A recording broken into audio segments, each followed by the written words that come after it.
بالله من شرور أنفسنا ومن سيئات أعمالنا من يهده الله فلا مضل له ومن يضلله فلا هادي له وأشهد أن لا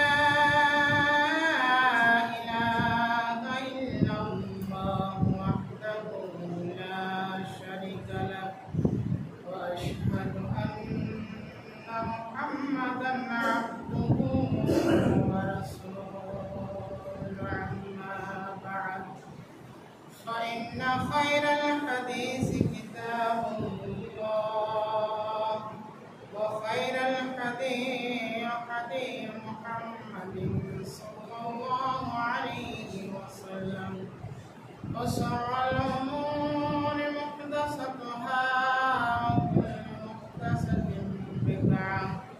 وكل بدعة ضلالة وكل ضلالة في النار.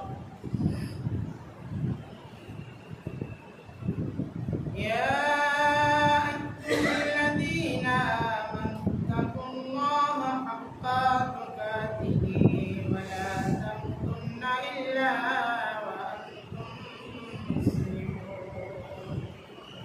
يا أيها الناس اتقوا ربكم الذي خلقكم من نفس واحدة وخلق منها زوجها وبث منهما رجالا كثيرا ونساء واتقوا الله الذي تسألون به والأرحام إن الله كان عليكم رقيبا. يا أيها الذين آمنوا اتقوا الله وقولوا قولا سديدا يصلح لكم أعمالكم ويغفر لكم ذنوبكم ومن يطع الله ورسوله فقد فاز فوزا عظيما.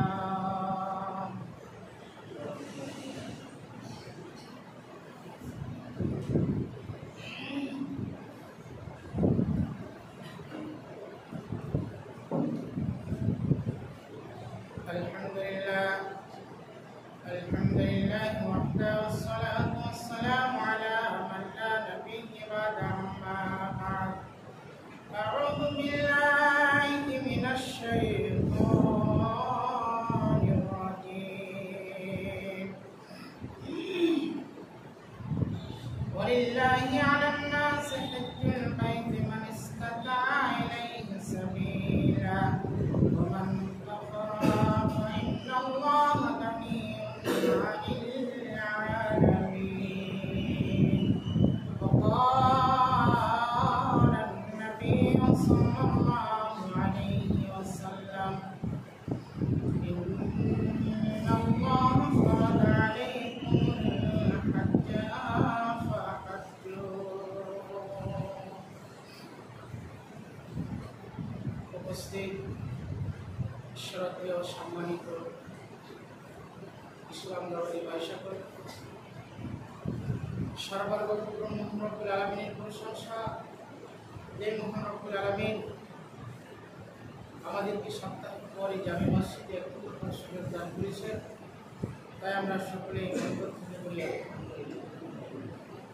তিনার প্রশংসার পর তিনার প্রিয়তম রাসূল মুহাম্মদ আল্লাহর দয়ার কান্ডারি রাহমাতুল লিল আলামিন হযরত মুহাম্মদ মুস্তাফা সাল্লাল্লাহু আলাইহি ওয়াসাল্লাম তিনার প্রতি শান্তি ধারা বর্ষিত হোক।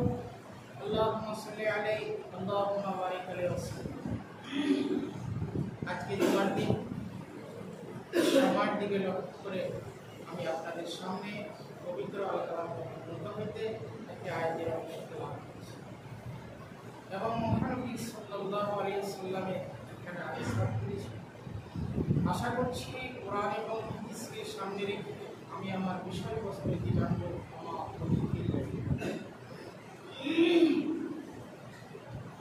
আজকে যে আমার বক্তব্যের বিষয় হজ।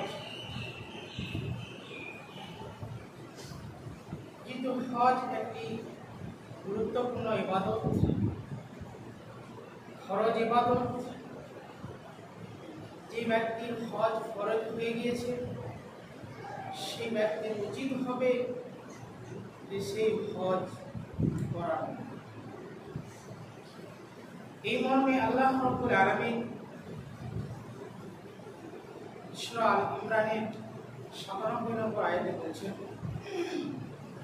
যে ওয়ালিল্লাহি আলান নাস হিজ্জুল বাইতি মান ইসতাতা ইলাইহি সাবিলা ওয়া মান কাফারা ফাইন্নাল্লাহা গানিয়্যুন আনিল আলামিন। আর আল্লাহর উদ্দেশ্যে এই গৃহে হজ করা সেই সব ব্যক্তির উপর, মানুষের উপর অবশ্যই কর্তব্য, অবশ্যই ফরজ, যারা শারীরিক এবং আর্থিক ভাবে সেই পথ অতিক্রম করার সামর্থ্য রাখে। ওমান কাফারা ফাইন্নাল্লাহা গানিয়্যুন আনিল আলামিন। আর যদি তারা কুফরি করে, তারা যদি অস্বীকার করে, তাহলে নিশ্চয় আল্লাহ রাব্বুল আলামিন সমগ্র মানুষ, সমগ্র বিশ্ববাসী হতে মুখাফিক্ষিন। অত্র আয়াতখানা সূরা আল ইমরানের ৯৭ নম্বর আয়াত থেকে আমরা স্পষ্টভাবে জানতে পারলাম যে আল্লাহ রাব্বুল আলামিনের সেই ঘর, সেই কাবা ঘর হজ করার কথা বলানো হলো সেই সব ব্যক্তিগুলোকে যারা আর্থিকভাবে এবং শারীরিকভাবে যারা ক্ষমতা রাখে ওই পথে যাওয়ার জন্য, সেই পথে যাওয়ার জন্য যারা ক্ষমতা রাখে আর্থিক দিক দিয়ে এবং শারীরিক দিক দিয়ে, তাহলে সে ব্যক্তিদের উচিত, সে ব্যক্তিদের উপর ফরজ যেন তারা সেই ঘর অর্থাৎ সেই কাবা ঘরে যেন হজ করতে যায়। এটা হচ্ছে তাদের কর্তব্য। যদি তারা না যায়, তারা যদি অস্বীকার করে, তাহলে আল্লাহ কোনো ব্যক্তির প্রতি মুখাপেক্ষীহীন, মানে মুখাপেক্ষী নয়, আল্লাহ হচ্ছেন অমুখাপেক্ষী। আল্লাহ ইবাদত যদি আমরা করি তাও আল্লাহর কোনো যায় আসে না, যদি আমরা ইবাদত না করি তাও আল্লাহর কোনো যায় আসে না। কিন্তু আল্লাহর অর্ডার, আল্লাহর নির্দেশ, আল্লাহর আদেশ আমাদেরকে মানতে হবে, এটাই চূড়ান্ত। এই কারণে আল্লাহ রাব্বুল আলামিন সেই ব্যক্তিগুলোকে কেন্দ্র করে বললেন যারা সেই কাবা ঘরে যাওয়ার উপযুক্ত, যাদের আর্থিক কোনো সমস্যা নেই, আল্লাহ রাব্বুল আলামিন যথেষ্ট দিয়েছেন, তাহলে সেই ব্যক্তির উপর ফরজ, সেই ব্যক্তিগুলোর প্রতি কর্তব্য যেন তারা সেই কাবা ঘরের হজ করতে যায়, তাদের উপরে সেটা ফরজ। আরো একটি কথা বললেন আল্লাহ রাব্বুল আলামিন, যেটা হচ্ছে শারীরিক অবস্থা যখন আমাদের ভালো থাকবে সেই অবস্থাতে আমাদেরকে হজ করতে যেতে হবে। আজকে আমরা অনেক মানুষ যাচ্ছি কখন, যখন দুর্বল হয়ে পড়ছি, চলাফেরা ভালোভাবে করতে পারছি না, তখন তার মন সেই হজ করার দিকে টানছে। এটা ঠিক নয়। অ্যাকচুয়ালি উচিত কখন, যখন আপনার অবস্থা যখন সবল থাকবে, যখন ভালো থাকবে, তখন হজ করতে যাওয়া আমার আপনার কর্তব্য, যদি আপনার সামর্থ্য থাকে তা।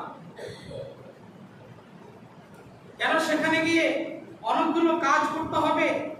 যদি আপনি নড়বড়ে হন, যদি আপনার শারীরিক অবস্থা ভালো না থাকে, তাহলে সেই কাজগুলো করতে আপনি অক্ষম, আপনি সক্ষম নয়। এই কারণে আল্লাহ রাব্বুল আলামিন বললেন যে যাদের আর্থিক দিক দিয়ে এবং শারীরিক দিক দিয়ে যারা সবল, সেই ব্যক্তিগুলোর প্রতি মানে হজ করা অপরিহার্য, তাদের এটা কর্তব্য, এটা তাদের প্রতি ফরজ, তাদেরকে যেতেই হবে, বিকল্প কোনো রাস্তা নেই। কেন? হজ একটি ফরজ ইবাদত, এই ইবাদত করতেই হবে। যেহেতু ইসলামের 5টি বুনিয়াদ, আল্লাহ রাসূল সাল্লাল্লাহু আলাইহি সাল্লাম হাদিসের ভাষায় বললেন, বুনিয়াল ইসলাম আলা খামসিন শাহাদাতু আন লা ইলাহা ইল্লাল্লাহ ওয়া আন্না মুহাম্মাদান আবদুহু ওয়া রাসূলুহু ওয়া আকামিস সালাত ওয়া ইতাইজ যাকাত ওয়াল হজ ওয়া শাওম রমাযান মুত্তাফাকুন আলাইহি। ইসলামের বুনিয়াদ হচ্ছে 5টি জিনিস হচ্ছে ফরজ। আমি সাক্ষ্য দিচ্ছি যে আল্লাহ ছাড়া কোনো মাবুদ নেই, এও সাক্ষ্য দিচ্ছি যে মুহাম্মদ সাল্লাল্লাহু আলাইহি সাল্লাম আল্লাহর বান্দা এবং তার রাসূল। এটি হচ্ছে 1 নম্বর। দ্বিতীয় নম্বর, সালাত কায়েম করা, ওয়া আকামিস সালাত, সালাত কায়েম করতে হবে, ওয়া ইতাইজ যাকাত, যাকাত যদি ফরজ হয় তাহলে তাকে যাকাত আদায় করতে হবে, এটি একটি ফরজ ইবাদত। ওয়াল হজ, এবং হজ যদি ফরজ হয়, হজের সমান যদি টাকা তার কাছে থাকে তাহলে সেই ব্যক্তিকে অপরিহার্যভাবে ফরজ মেনে নেওয়া তার উপরে কর্তব্য। কেন? আল্লাহ রাব্বুল আলামিন তার প্রতি হজ ফরজ করেছেন, তাকে সেটা মানতে বাধ্য। অতএব হজ ফরজ বলে তাকে হজ করতেই হবে, বিকল্প কোনো রাস্তা নেই। এবং শাওমে রমাযান, এটা হচ্ছে বিগত দিনে আমরা রমজান মাসের সিয়াম পালন করলাম। তাহলে এই 5টি জিনিস হচ্ছে ফরজ, 5টি জিনিস হচ্ছে ইসলামের বুনিয়াদ, জড়। এই 5টি খাম্বা, 5টি সুতুনের দ্বারা দিয়ে ইসলাম টিকে আছে। এটিকে যদি কেউ অস্বীকার করে তাহলে সে ইসলামের মধ্য থেকে বেরিয়ে যাবে। ইসলামের ভিতরে তাকে গণ্য করা যাবে না। যদি সে অন্তর থেকে তাকে ঘৃণা মনে করে, অন্তর থেকে কোনো একটি কাজকে, কোনো একটি ফরজকে যদি সে ছেড়ে দেয় তাহলে সে ইসলাম থেকে বেরিয়ে যাবে। তাহলে অত্র হাদিসখানা থেকে আমরা স্পষ্টভাবে বুঝতে পারলাম যে ব্যক্তিগুলোর প্রতি যাকাত ফরজ আছে, যাকাত ফরজ হয়েছে, জরুরি ভিত্তিতে সেই ব্যক্তিগুলোকে যাকাত আদায় করতেই হবে, বিকল্প কোনো রাস্তা নেই। তার সাথে সাথে তার পাশে যে ব্যক্তির হজ ফরজ হয়েছে, কোনো হিলা বাহানা করা চলবে না, আপনার মন মতো চলবে না, আপনাকে অনিবার্য, আপনি হজ করতে বাধ্য। কেন? আপনার হজ ফরজ হয়েছে। যদি আপনি টাল বাহানা করে, অলসতার কারণে আপনি যদি হজ না করেন, সামনেবার যাব মনে করে থেকে গেলেন, কিন্তু দেখা গেল সামনেবার আস্তে আস্তে আপনি দুনিয়া থেকে শেষ হয়ে গেলেন, তাহলে কি হবে? আপনি একটা ফরজকে অলসতার কারণে আপনি পালন করতে পারলেন না। তাহলে আপনাকে জরুরি, আপনার উপর উচিত যে হজ যদি ফরজ হয়ে থাকে তাহলে আপনি তো অটোমেটিক বুঝছেন যে আমার প্রতি হজ ফরজ হয়েছে। তাহলে আপনার জরুরি হলো যে আপনাকে হজ করতে যাওয়া, এটা আপনার কর্তব্য, এটা আপনার দায়িত্ব, এটা আপনার প্রতি ফরজ। অতএব এই 5টা জিনিসকে আমরা মূল্যায়ন করব, এই 5টা জিনিসকে আমরা আল্লাহ রাসূলের বিধান অনুযায়ী মেনে নেব। আমরা যেন অন্তর থেকে এই 5টি জিনিসকে যেন অস্বীকার না করি। যদি করি তাহলে ইসলাম থেকে বেরিয়ে যাব। তাহলে বলতে চাইছিলাম যে হজ যাদের সবারই উপর ফরজ নয়, যাদের সামর্থ্য আছে তাদের উপরই হজ ফরজ, যাদের সামর্থ্য রয়েছে তাদের উপরই যাকাত ফরজ। যাকাত সবার উপরে ফরজ নয়, কিন্তু নামাজ এবং সিয়াম সকল ব্যক্তির উপরে ফরজ, সবারই উপরে ফরজ। কেন? এতে কোনো মাল লাগে না, এতে কোনো টাকা পয়সা লাগে না, এতে কোনো নেশা পর্যন্ত পৌঁছতে হয় না। নামাজ যেই ব্যক্তি সাবালাকে পৌঁছে গিয়েছে সে ব্যক্তির প্রতি ফরজ। যে ব্যক্তির বয়স 7 থেকে নিয়ে 10 বছরে পৌঁছে গিয়েছে, সে 10 বছর পৌঁছে যাওয়ার পরে সে যদি নামাজ ছেড়ে দেয় তাহলে সে কুফরি করলো, সে ইসলামের দায়রা থেকে বেরিয়ে গেল। অতএব অনুরোধ করব যেভাবে আমরা রমজান মাসের সিয়াম পালন করলাম, নামাজ আদায় করলাম, সে মতো করে যেন আমরা সেই রমজান পরেও যেন আমরা আল্লাহ রাব্বুল আলামিনের যে ফরজ বিধান নামাজ, সেটাকে যেন আমরা মানতে পারি। আল্লাহ রাব্বুল আলামিনের কাছে দোয়া করব, আল্লাহ রাব্বুল আলামিন সে নামাজ পড়ার তুমি তৌফিক দান করুন। আল্লাহুম্মা আমিন।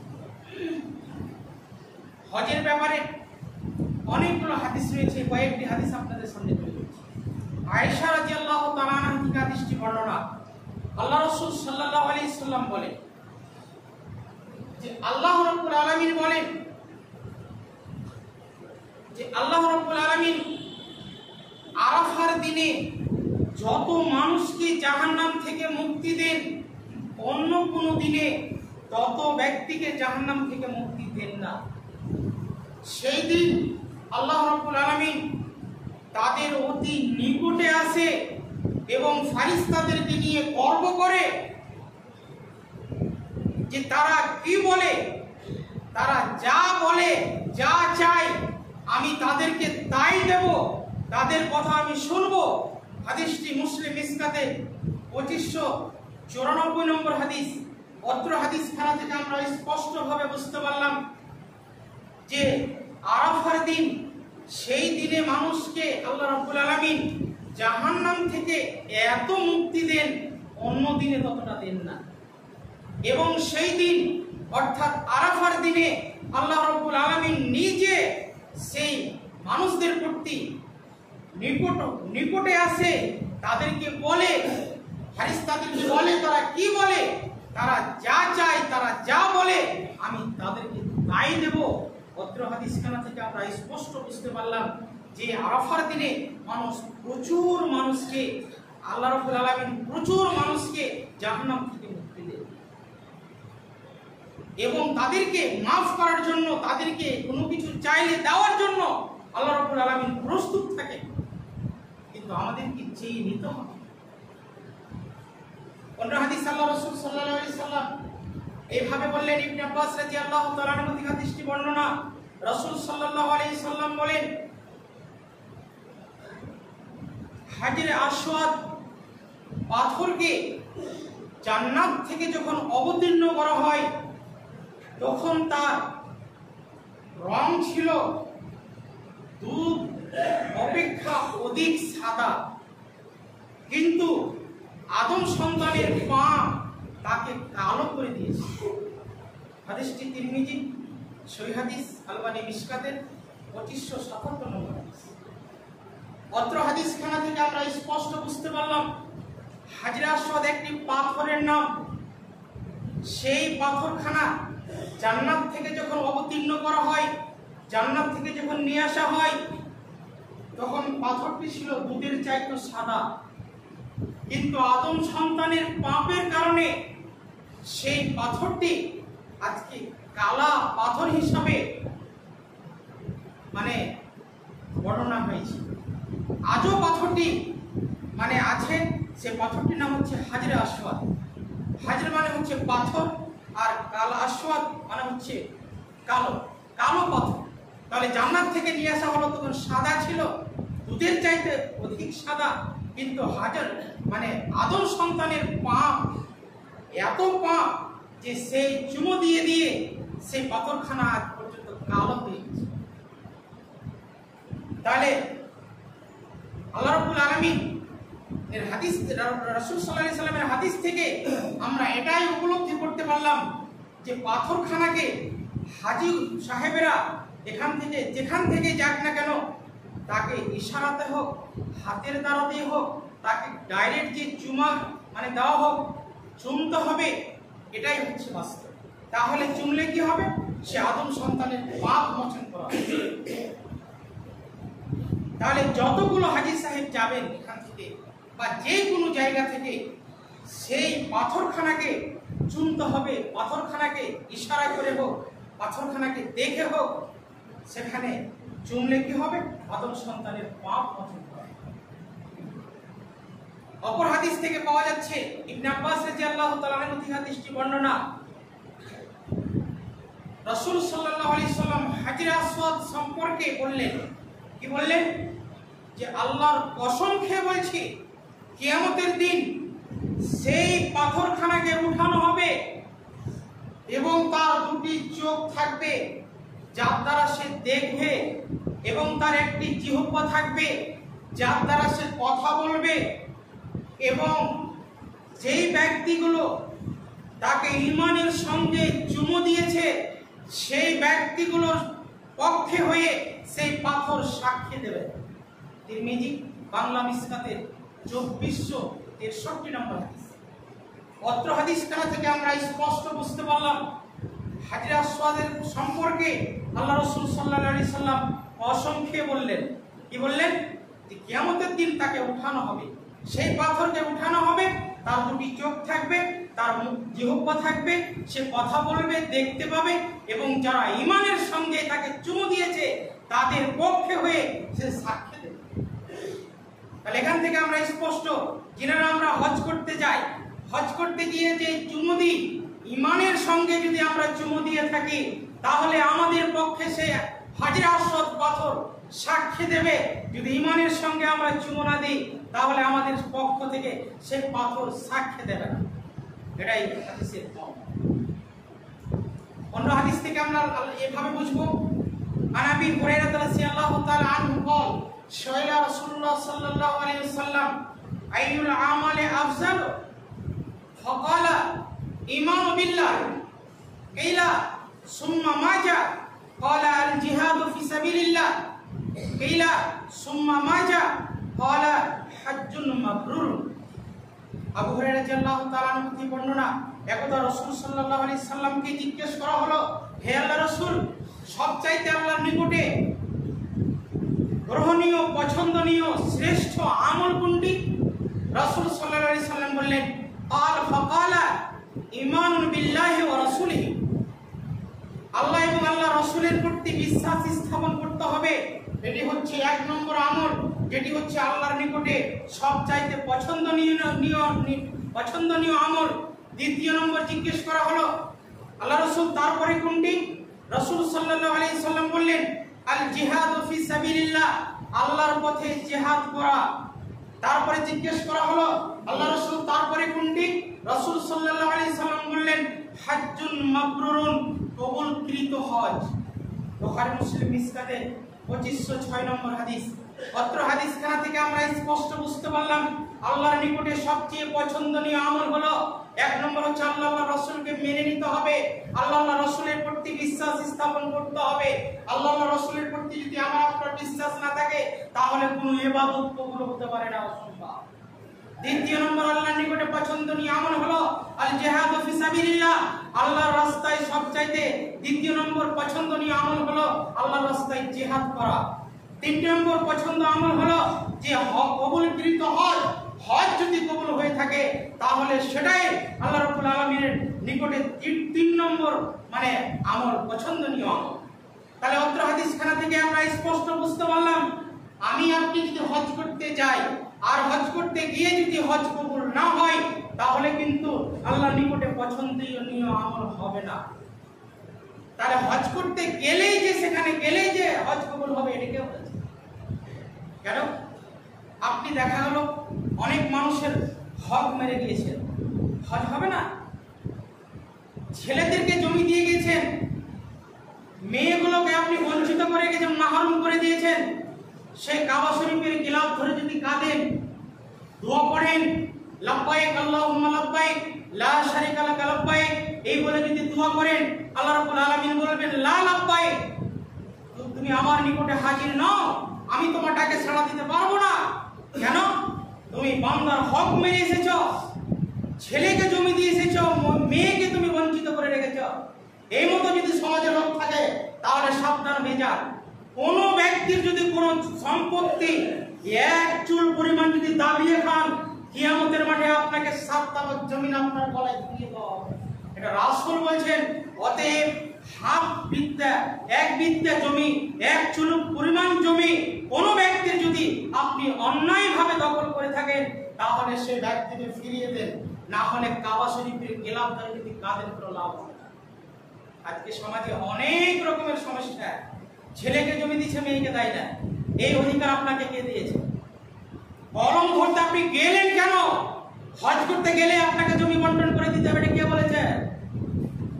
আপনার ছেলেরা আছে ওয়ারিস, আপনার মিরাসের সম্পত্তি, আপনি যদি সেখানে গিয়ে ইন্তেকাল করেন, সেখানে গিয়ে যদি আপনি মরে যান, তাহলে আপনি তো জান্নাতবাসী হয়ে যাবেন। কিন্তু আপনার সম্পত্তি যে মিরাস রয়েছে, সেই মিরাস ওয়ারিস অনুযায়ী আপনার ছেলে মেয়েরা ভাগ বন্টন করে নেবে। আপনি কলম ধরতে গেলেন কেন? আল্লাহ আপনাকে এটা পারমিশন দেয়নি। আর যদি ধরলেন তাহলে সমানভাবে অংশ যে যতটুকু প্রাপ্য ততটুকু দিয়ে গেলেন না কেন? আপনার নিয়তে খামতি কেন, নিয়তে ত্রুটি কেন? এই নিয়ত নিয়ে যদি আপনি হজ করেন, হজ কবুল হবে? অসম্ভব, হতেই পারে। অতএব আপনি কাবা শরীফের গেলাম ধরে বলবেন লাব্বাইক আল্লাহুম্মা লাব্বাইক লা শারীকা লাকা লাব্বাইক ইন্নাল হামদা ওয়ান নিয়ামাতা লাকা লা শারীকা ওয়াল মুলকা লা শারীকা লাকা লাব্বাইক। এই বলে যদি আপনি তালবিয়া পড়বেন, কিন্তু আল্লাহ রাব্বুল আলামিন কবুল করবেন না। কেন? যে আপনি বান্দার হক নষ্ট করে গেছেন। তাহলে বান্দার হক যেটা, সেটা আপনাকে জরুরি ভিত্তিতে আপনাকে আদায় করতেই হবে, বান্দার কাছ থেকে ক্ষমা নিতেই হবে। মেয়েকে যদি জমি না দিয়ে থাকেন, তাকে দিতেই হবে, কোনো বিকল্প রাস্তা নেই। না হলে মেয়েরা যদি মাফ না করে, যদি অন্য মানুষ যারা বান্দা বান্দির হক মেরে খেয়েছে তারা যদি মাফ না করে, তাহলে আল্লাহ মাফ করতে পারবে না। কেন? এটা বান্দার হক। অতএব সাবধান। সমাজে এই কোয়ালিটির লোক অনেক রয়েছে, অনেক রিপোর্ট আছে, কিন্তু আপনি যদি এখানে থেকে থাকেন, উপস্থিত থেকে থাকেন, তাহলে আপনাকে সংশোধন করার জন্য আপনাকে পরামর্শ দিলাম। আপনি সংশোধন হতে বাধ্য, না হলে আপনার পরকাল হারিয়ে যাবে। অতএব যিনারা হজ করতে যাবেন, হজের উপযুক্ত টাকা পয়সা আপনার হয়ে গিয়েছে, যিনারা অতি সত্ত্বর হজ করতে যান, যেহেতু এটা ফরজ ইবাদত, এবং হজ করতে গিয়ে আপনাকে নিয়ত শুদ্ধভাবে আল্লাহকে সন্তুষ্ট করার জন্য আপনাকে হজ করতে যেতে হবে। বলেন আল্লাহ রাসূল সাল্লাল্লাহু আলাইহি ওয়াসাল্লাম হাদিসের ভাষায় বললেন, আবু হুরায়রা রাদিয়াল্লাহু তাআলা আনহু হাদিসটি বর্ণনা, রাসূল সাল্লাল্লাহু আলাইহি ওয়াসাল্লাম বলেছেন, কোন ব্যক্তি যদি আল্লাহকে সন্তুষ্ট করার জন্য যদি কি করে, হজ করে, এবং সেই হজের মধ্যে কোনো অশ্লীল কথা, কোনো মানে মন্দ কর্মে সে লিপ্ত হলো না, সেই ব্যক্তি সেই দিনের মতো মানে নিষ্পাপ হয়ে জন্মগ্রহণ করবে যেই দিন তার মা তাকে মানে প্রসব করেছে। হাদিসটি বুখারী মুসলিম মিসকাতে 2507 নম্বর হাদিস। পত্র হাদিসখানা থেকে আমরা স্পষ্ট বুঝতে পারলাম, যে ব্যক্তি আল্লাহকে সন্তুষ্ট করার জন্য হজ করতে যাবে, এবং সেই ব্যক্তি যদি সে হজের মধ্যে বা হজ করতে আসার পরেও যদি সে মানে অশ্লীল মন্দ কাজে যদি জড়িয়ে না যায়, মন্দ কর্মে যদি জড়িয়ে না যায়, তাহলে সেই দিনের মতো সে জন্ম মানে প্রত্যাবর্তন হবে, সেখান থেকে ফিরে আসবে যেই দিন মা তার জন্ম মানে তাকে দিয়েছে, প্রসব করেছে। তাহলে নিষ্পাপ একটা মা যখন সন্তান ভূমিষ্ঠ করে, তখন নিষ্পাপে তাকে জন্ম দেয়। তাহলে সে নিষ্পাপের মতো আপনার যদি হজ কবুল হয়ে যায়, তাহলে আপনি সেখান থেকে ফিরে আসবেন নিষ্পাপ হয়ে, আপনার কোনো মানে পাপ থাকবে না। কিন্তু দুঃখের বিষয়, আজকে হাজী সাহেবের আগে দেখা যাচ্ছে ওখান থেকে ফিরে আসার পর পরিবর্তন হচ্ছে না। কেন? কারণটা কি? আপনি কাবা শরীফের কাছ ওখান থেকে ঘুরে আসলেন, মক্কা মদিনা ঘুরে আসলেন, মিনায় যা কুরবানি করলেন, আরাফার দিনে আপনি দোয়া করলেন, সমস্ত কিছু করার পরও আপনার চেঞ্জিং আসে না কেন? কারণটা কি? তাহলে আপনার নিয়তে দুর্বল আছে, না হলে আপনার টাকাতে সমস্যা আছে, কোনো একটা সমস্যা আছেই আছে, না হলে আপনার পরিবর্তন আসছে না কেন? আপনি আগের যে হালাতে ছিলেন, আগের যে অবস্থায় ছিলেন, সেই অবস্থায় থাকছেন মানে? আপনি আগেও বিড়ি খাচ্ছিলেন, সিগারেট টান দিচ্ছিলেন, আপনি হজ করার পরও আপনি সিগারেট খাচ্ছেন, বিড়ি খাচ্ছেন, তারপরে আপনি কি বোঝাতে চেয়েছেন? কাবা শরীফ গেলেই আপনার হজ কবুল হবে, এটা কে বলেছে? আপনাকে চেঞ্জিং হওয়ার জন্য পরামর্শ দিচ্ছি। আপনি কাবা শরীফ ঘর 4 লক্ষ 5 লক্ষ টাকা দিয়ে আপনি বাই করে কাবা শরীফ তওয়াফ করে এসেছেন, হজ করে এসেছেন, আর আপনি এখনো যদি চেঞ্জিং না হন, তাহলে আপনি গিয়েছেন কেন? আশ্চর্য বাবা।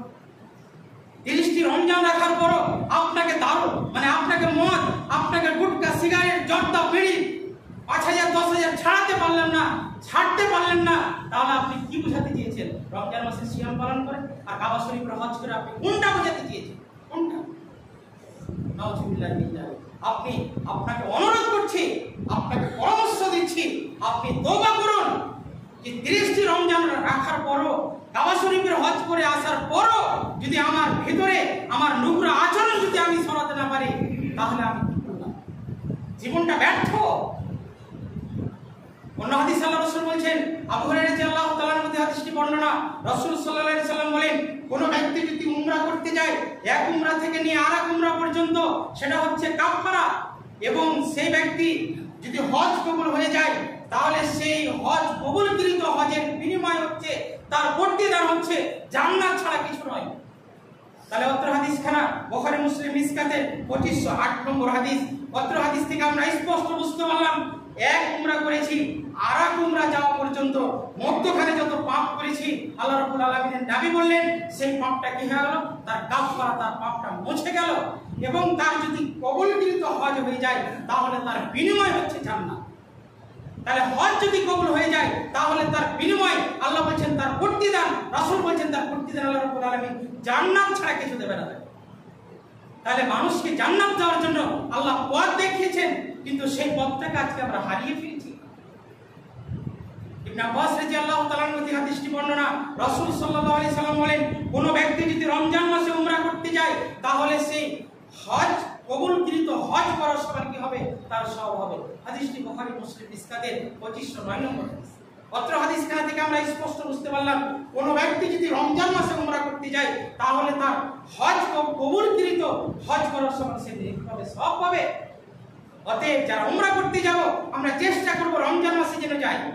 যারা হজে ফরজ হয়ে গেছে, তাদের হজের মৌসুমে তাদেরকে খবর নিতে হবে, খোঁজ খবর নিতে হবে যে আমি এই বছরে আমাকে হজ করতে যেতে হবে, কেন আমার হজ ফরজ। অতএব অনুরোধ করব প্রত্যেকটা ব্যক্তিকে যেন আমরা সেই হজগুলো যাদের ফরজ হয়েছে আমরা যেন পালন করতে পারি। আল্লাহ রাব্বুল আলামিনের কাছে দোয়া করব, আল্লাহ রাব্বুল আলামিন সেই হজ করার তুমি তৌফিক দান করুন, আল্লাহুম্মা আমিন। এবং এটি চলছে শাওয়াল মাস। বিগত দিনে আমি হাদিসটা পাঠ করেছি, এই শাওয়াল মাসে যে 6টি সিয়ামের কথা এসেছে, যেটি হচ্ছে নফল সিয়াম, সেই সিয়ামটি বেশিরভাগ দেখা যাচ্ছে মা বোনদের ক্ষেত্রে তারা বেশি করে রাখছে, কিন্তু পুরুষদের মধ্যে অনেকেই আমরা কম রাখছি। কিন্তু অনুরোধ করব, এই 6টি সিয়াম যদি এই মাসের মধ্যে আপনি রাখেন, আল্লাহ রাসূল সাল্লাল্লাহু আলাইহি সাল্লাম বললেন যে ব্যক্তি রমজান মাসের সিয়াম রাখার পরে পরে যারা শাওয়াল মাসের 6টি সিয়াম রাখবে, তাদের সারা বছরের সমান নেকি পাবে। তাহলে এই হাদিসটি মুসলিম মিসকাতের 1164 নম্বর হাদিস। অত্র হাদিসখানা থেকে আমরা স্পষ্ট বুঝতে পারলাম যে রমজান মাসের সিয়াম আমরা পালন করেছি, এই মাসে আরো সময় আছে, আমরা যেন 6টি সিয়াম, হয়তো অনেক ভাই রেখে নিয়েছেন, কিন্তু অনেকে অর্ধেক রেখেছেন, অনেকে হয়তো রাখেননি, এখনো রাখবো মনে করছেন, কিন্তু আপনি চেষ্টা করেন এই শাওয়াল মাসে 6টি সিয়াম আপনি অবশ্যই রাখেন। এটি নফল সিয়াম, আপনাকে আমি বাধ্যতা করছি না, যদি আপনি রাখেন তাহলে নেকি পাবেন, কিন্তু না যদি রাখেন গুনাহ হবে না। কিন্তু রাখার জন্য আপনাকে পরামর্শ দিচ্ছি, কেন এই সিয়াম যদি 6টি সিয়াম রাখেন, তাহলে সারা বছরের সমান আপনি নেকি পেয়ে যাবেন। এটা 4টি খালি প্রতিদিন নয়। অতএব আমি আর বক্তব্য বাড়াচ্ছি না, যে কথাগুলো বললাম, যে ভাইদের হজ ফরজ হয়েছে, যাদের যাকাত ফরজ হয়েছে, অতি সত্ত্বর আপনারা এই ফরজকে আদায় করার জন্য চেষ্টা করুন। অপরিহার্য আপনার দায়িত্ব, অতএব আপনি পালন করতে বাধ্য। যদি আপনি না পালন করেন, তাহলে আপনি ফরজকে অস্বীকার করবেন। অতএব ফরজকে যদি কোনো ব্যক্তি অস্বীকার করে, তাহলে ইসলামের দায়রা থেকে সে সরে যাবে। অতএব আল্লাহ রাব্বুল আলামিনের কাছে দোয়া করব, আল্লাহ রাব্বুল আলামিন তুমি আমাদের সকলকে যাদের হজ ফরজ হয়েছে, যাকাত ফরজ হয়েছে, তুমি সেটাকে আদায় করার তুমি তৌফিক দান করো, আল্লাহুম্মা আমিন। এবং যারা বেনামাজি ভাই এখনো নামাজ পড়েন, আল্লাহ তুমি তাদেরকে তুমি নামাজি বানিয়ে দাও, আল্লাহুম্মা আমিন। এবং যারা অসুস্থ হয়ে আছে রব্বুল আলামিন, তাদের অসুখকে তুমি দূর করে দাও, আল্লাহুম্মা আমিন। আল্লাহ যারা কবরে শুয়ে আছে, মাবুদ তাদের তুমি কবরকে মানওয়ার করে দাও, প্রসাদা করে দাও, তাদের কবরকে তুমি রশ্মিতে ভরে দাও, আল্লাহ তুমি তাদেরকে রুহের মাগফিরাত দান করো, আল্লাহুম্মা আমিন। রব্বানা আতিনা ফিদ দুনিয়া হাসানাতাও ওয়া ফিল আখিরাতি হাসানাতাও ওয়া কিনা আযাবান্নার। আল্লাহুম্মা সাল্লি আলা মুহাম্মাদিন ওয়া আলা আলি মুহাম্মাদ।